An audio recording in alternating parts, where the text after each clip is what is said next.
like a grain of sand in my big oyster mouth. Your name ranges upon my screen just now. Part 1, the introduction. Jim Honey. Before I begin, I would like to give summary to the entirety of my talk, so you may, whenever you choose, feel free to return to your hip-hop crap, without anyone being the wiser. Part 2. The summary proper.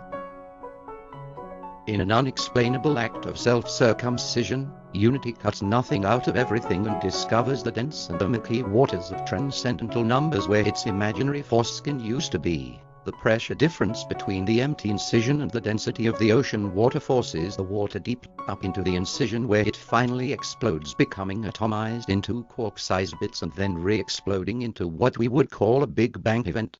This ongoing process produces an unimaginably large number of universes.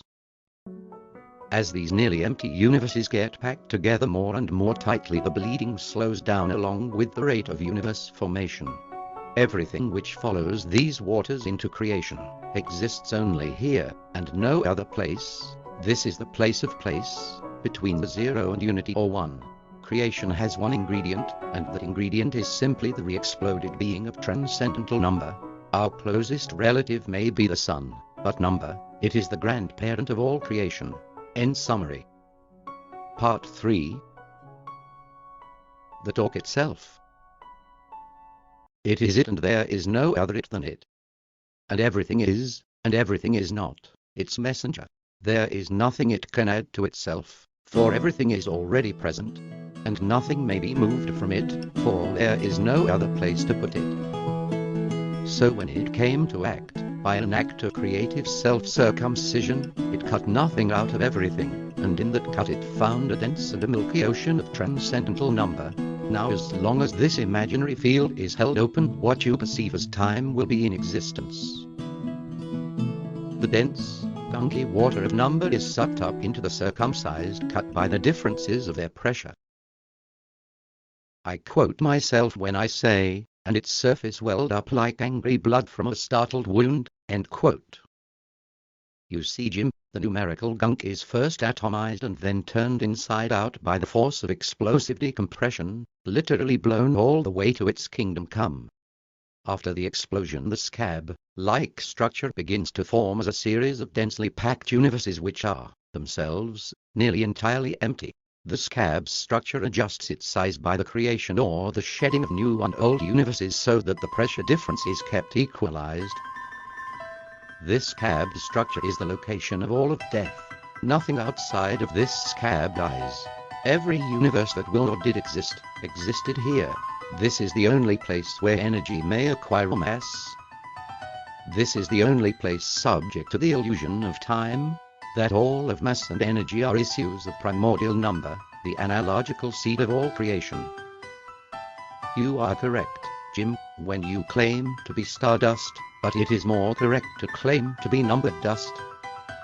In fact, you humans do not exactly qualify as life. Technically you are a member of the numerical afterlife.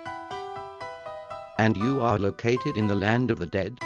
I understand that your species is in a state of deep denial concerning this matter. But sooner or later you will have to come to grips with the fact that you and all your pets and insects, everything excepting the trees and flowers and plants, are all ghosts. Let me quote myself here, quote, "We are but ghosts. And like all ghosts, we exist, or do not exist, in a powerful state of denial. We are made up almost entirely of empty space, as ghosts are. We are quick to suffer from loneliness and cold, and hunger, as ghosts do. Yet we will not put two and two together, and see what we are. Ghosts do not remember exactly how they actually got to where they are, and are not. And so we too did wonder when we were young, how we came to be ourselves, and not some other person. We have this feeling because we once shared in everything, but now we share in nothing. It is right to say that. Every person being born has participated in the miracle of birth, but they are also participants in the tragedy of a greater dying. We believe our sun is hot, but it is only like a light in the back of a freezer. And we think black holes are scary, dense and hungry, but they are less than lint to the living. And 1,000 of our worlds are like a tiny crumb upon the sheets of our Titan forefathers. For the dead, they are many, and everywhere they are scattered. But all of life is addressed in being. Try to remember that the dead are turned inside out, and so must first understand everything always as backwards. Do you see, James, how luck is nothing more than a well-tended grave? For how could good fortune originate in this world, when it is produced in the world before us? Exported over here, to the far side of emptiness, to those who have ended up on the wrong side of the sticks. End of the talk itself. Next talk we will talk about the interactions between the dense packing of the mostly empty universes and the ocean which funds them, and look at them as an ecological system. We will talk about the politics of the primes and the rise and fall of the irrational numbers which preceded them.